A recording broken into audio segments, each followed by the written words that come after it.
So you cannot complain that nothing is changing if that's what you're choosing.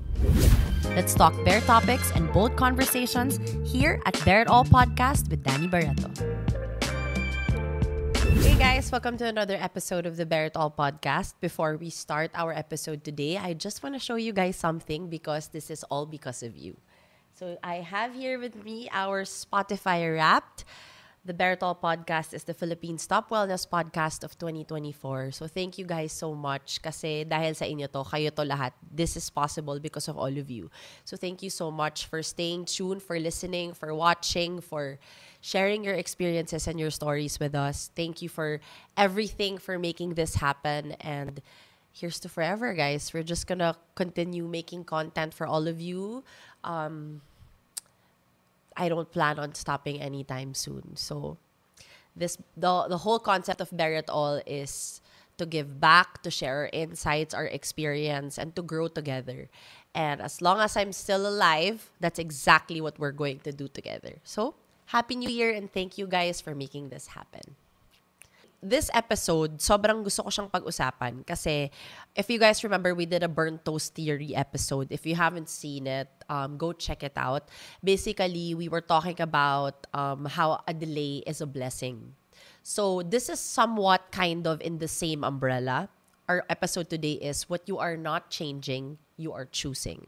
So basically, kung sa burnt toast theory, ang delay, nagiging blessing in disguise siya paminsan. Ito naman, alam mo na walang change sa buhay mo, but you still choose to stay the same. So, this is technically intentional. Kasi, alam ko, naniniwala talaga ako, guys, na hindi, ang tao is not naturally tanga-tanga. You get what I mean? Parang, wala naman sa ating by nature tatanga-tanga talaga eh. We choose to be that way. Parang, let's say, meron nang nangyayari sa buhay mo and you know that you need to change it. Let's say you're in a very shitty and toxic relationship and you know you have to get out of that relationship. But then you still choose to stay in that relationship. So, sino bang may kasalanan doon? Yung karelasyon mo o ikaw? 'Di ba? Minsan kasi, ginagawan lang natin ng excuses ang mga bagay-bagay so we don't get out of it. There are so many reasons as to why people choose to stay the same. Minsan, you choose to stay the same because you're afraid that you're getting out of your comfort zone. You're afraid na baka pag iniwan mo tong trabaho na to or iniwan mo tong tao na to or in general, pag iniwan mo yung isang bagay or you leave something behind, you feel that yung buong buhay mo madidiskaril. Feeling mo na paano na ako? Or may fear of starting over. Minsan ganun din. You're afraid to start over because you feel that ang tagal na kasi nito eh. Parang this is the only job I've come to know. Kahit sobrang stressed ka na, drained ka na, ayaw mo na yung ginagawa mo. Ayaw mo na nga gumising kasi ayaw mo na pumunta sa work mo kasi it's been the same. It's been stagnant. It's just a constant routine of something that you're just so sick of. Or it's a relationship. It's a person that you know that you're not growing anymore with. You know that it's a dead-end relationship, but you choose to stay in that relationship because you have this like idea in your head that matagal na kami. Parang bakit ko pa to iiwan yung taong to? Kilala niya na ako mula ulo hanggang paa. This person already knows how parang alam niya na yung gusto ko sa buhay, kilala niya na ako, yung quirks ko, yung kinks ko, yung lahat. So ayaw mo na, kahit hindi ka na masaya. So you're just gonna stay there in that bubble. Even if you know you wanna pop it so bad. 'Di ba? Parang, para sa akin, you cannot blame the universe. Hindi mo pwedeng i-blame ang Diyos, ang universe, or yung karelasyon mo, or yung katrabaho mo, or yung boss mo, or yung kaibigan mo. If may choice ka naman na umalis, but you're still staying. Para sa akin kasi, 'di ba, may habit ang mga tao nowadays that we just blame everything else but not ourselves. Pansinin nyo, we would go the route that we would just blame other people for the shitty things that we do to people or to ourselves or for the shitty situation that we're in because ayaw mong sisihin yung sarili mo. Ayaw mong aminin na ikaw ang may kasalanan kung bakit yung buhay mo ganyan pa rin. Or kung bakit yung relasyon mo ganyan pa rin. Ayaw mong aminin. But that's the problem. That's why nothing is changing. That's why everything is still the same because that's the life you're choosing.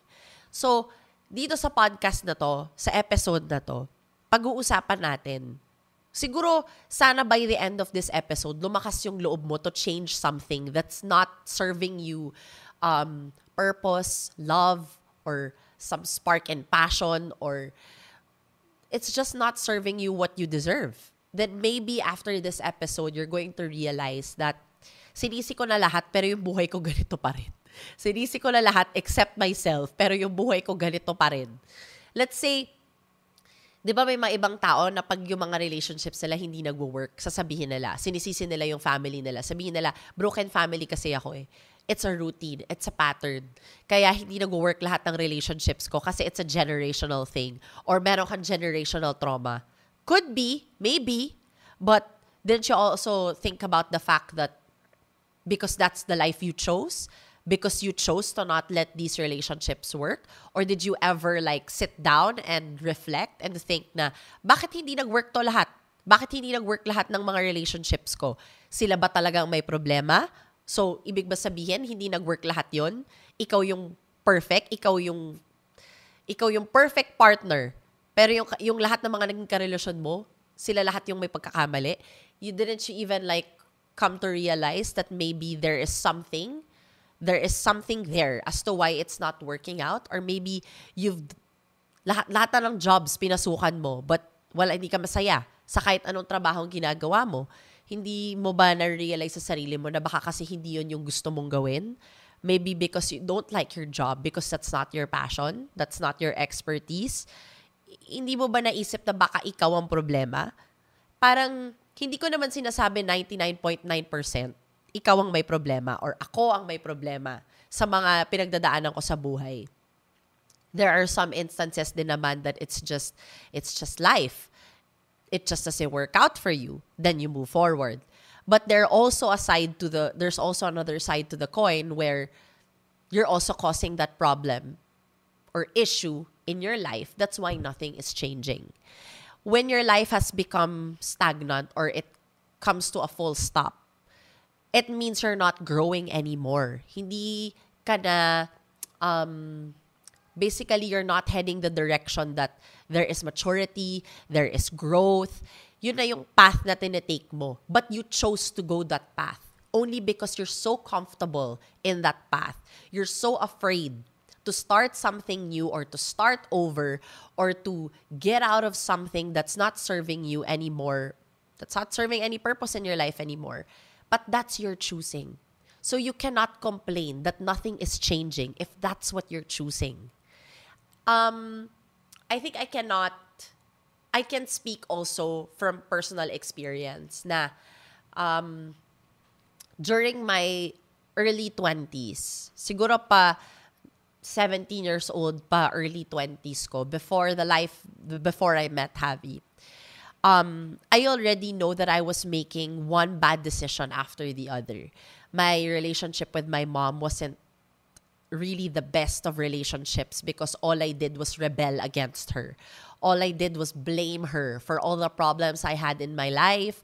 I just blamed her technically for everything, not knowing that why do I keep blaming this woman who just wants to guide me, who just wants to see me grow up to have a good life? Or why do I keep blaming her for wanting only the best for me?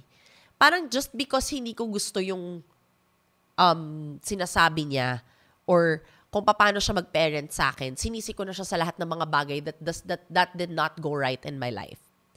But in retrospect, hindi naman talaga siya yung may kasalanan. The fact na hindi ko gusto yung nangyayari sa buhay ko, kasi yun yung mga pinili kong gawin sa buhay ko eh. I decided to stay in a relationship that was literally making me miserable every day of my life. Lagi akong galit, lagi akong umiiyak, wala na akong nakikitang kaibigan, ayoko na mag-hang out with my family because gusto ko lang siyang laging kausap. Pinaikot ko yung mundo ko sa lalaking hindi naman nakaganda sa buhay ko. So feeling ko, everything in my life wasn't going well because I made myself believe that I wasn't the problem, that other people were the problem, that I'm okay, my relationship is okay. But in reality, I was not okay. I was miserable. I was the saddest person on earth. Like, I had a boyfriend, but I was so sad. I was so lonely. Like, I didn't feel loved. I didn't feel appreciated. I felt like shit every day of my life. And I still kept justifying that I had a good relationship, that we were happy, that no, he's going to change. I still kept convincing myself that that was the that was the right decision. So my life stayed the same for almost 6 years. My self, ako, wala akong growth. Imbes na dapat yun yung years na I was having fun, discovering new things about myself, thinking about a career path, or even studying. I should be studying, but then I was wasting my time on that. Yung parang imbes na I was saving money, ginagastos ko para sa kanya. Or instead of like building a career, I was so busy worrying about his. Yung parang, these are the decisions that nobody told me to do. I decided that for myself. And it had to come to a point that I was just tired of it. I was just exhausted. Parang, there was one instance that I just couldn't take it anymore. And parang something was like whispering. Parang someone was whispering in my ear. I always believed that it was God whispering in my ear that it's time to walk away. And you know what? When I felt that it was time to walk away, it was the best decision that I've ever done in my life. That walking away was, for me, if I did not walk away from that, I would not be this person in front of the camera talking to you right now. I would be a completely different person. If I'm being honest, I don't think I would have a podcast because I have no wisdom to share. I have no good experiences to share with any of you, or like a life-changing thing that I can share with you, because nothing really in my life was going well at that time. So what was the purpose of this? Parang kung hindi ko pinili to walk away and change my life and the direction that it was heading, I would not be here. I would not have 2 of my beautiful kids. I would not have married someone who truly appreciated me or loved me or shows me that he loves me despite, my attitude problems. I don't know. If I did not choose to walk away from that kind of relationship and that kind of life, I would not have the life I have now.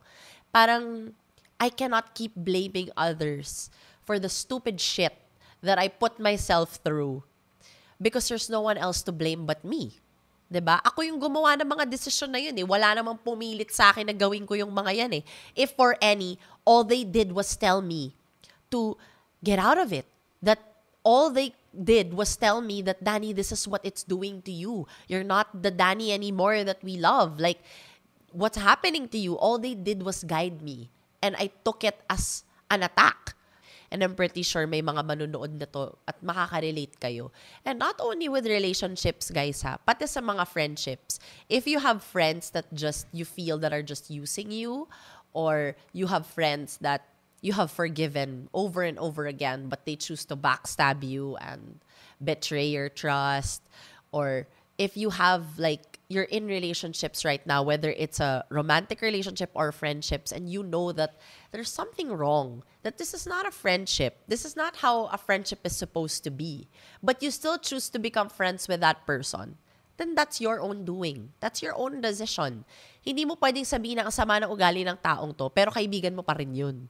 Guys, half the time, tayo talaga ang may problema. Kasi pinipili natin yung mga sitwasyon na alam natin na hindi naman nakakaganda sa atin, but we still choose to stay there because either you're afraid na baka kasi if hindi ko nakitain or hindi ko na-replyan tong mga kaibigan na to, wala na akong friends, wala na akong makakausap, wala na akong ganyan. So, kaibigan ba yun? That's not friendship. Because friendship is supposed to still be there. Whether you guys don't talk every day, you don't see each other every day. Ang friendship, that's a forever thing, guys. Hindi nyo kailangan mag-usap araw-araw. just to keep friends. So if you're friends with something that you have to keep maintaining, that you have to, kailangan mo laging sabayan yung trip nila, yung kahit hindi mo naman ginagawa yung mga bagay-bagay na ginagawa nila or hindi ka sang-ayon, hindi mo gusto yung mga ginagawa nila, you're pressured to do things that they're doing para cool ka rin, para part ka pa rin ng barkada, para hindi ka ma-out of place. That's not true friendship, guys, because your friends are supposed to accept you kung ano ka pa, kung sino ka pa. Your friends have to accept you kung ano man yung change na nangyayari sa buhay mo. If lahat sila umiinom, ikaw hindi, if they're true friends, they will respect that. They will not pressure you into drinking. Or let's say, you're trying to, sabihin natin dati, alcoholic ka and you're trying to wean off the alcohol and your friends are still pressuring you to drink. I don't think that's true friends. Because true friends will actually help you. They won't drink in front of you. 'Di ba? Or like, you'll hang out in a different space because they know that they can't, kawawa ka naman if lahat sila umiinom. 'Di ba? Parang tutulungan ka nila sa kung anong journey or kung anong estado ng buhay mo that you are in. Your friends are supposed to support you. If your friends just pressure you into doing things that they wanna do, then that's a true friendship. And maybe you have to choose to find new friends. Friends that will actually serve you kindness, who will always guide you if may mga bagay na nakikita nilang, parang hindi na ikaw yan ha. Parang yung mga desisyon mo sa buhay, baliko na. Yung mas masarap magkaroon ng mga kaibigan na ganun, guys. Kaysa sa mga kaibigan na fair weather lang, sa mga kaibigan na nakikita mo lang pag nagiinuman kayo, pero pagka may problema ka na, alam mong hindi mo sila matatakbuhan, mahihiya ka, kasi alam mo hindi ka nila maiintindihan. 'Di ba? Parang, right now, I'm just making you guys, I'm just trying to explain to you guys that itong mga desisyon na to, hindi lang yan sa romantic relationships. This is life in general. If you feel that nothing is happening in your life, maybe because you're so afraid to take that leap, to step out of your comfort zone, to actually do something. Maybe because you feel that kung asaan ka ngayon sa buhay mo, dito ka na komportable. Ayaw mo na gumalaw. This is what works for you. But you know you can do more. And fear is the only thing that's standing in the way of your growth. Then, that's because you're choosing to be afraid. And alam nyo guys, the best decisions are made when you're afraid. Because if something doesn't scare you, you don't want it so much.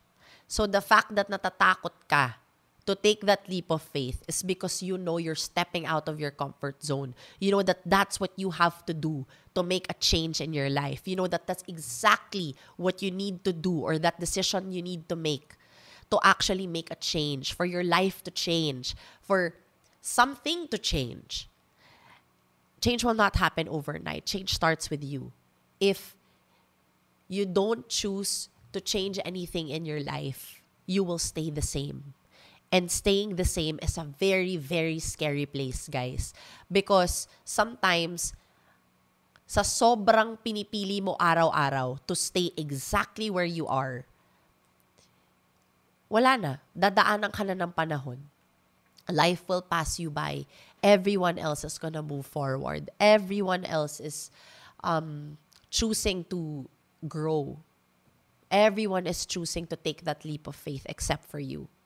You cannot blame God and the whole universe that everybody else is moving forward with their lives and you're still the same if you chose to be there.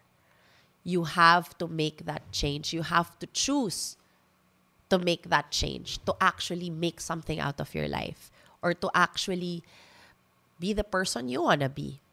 Diba? Parang we have to stop blaming the universe, God, or anyone sa mga desisyon na tayo ang gumagawa, na ikaw ang gumagawa. 'Di ba? Matuto din tayo na to acknowledge the fact that, you know what, maybe I'm the problem. Maybe I'm the problem because I'm choosing to date these people. I'm choosing to stay in friendships like this. I'm choosing to stay in a dead-end job. Maybe I'm the problem. And maybe the change will start there. Diba?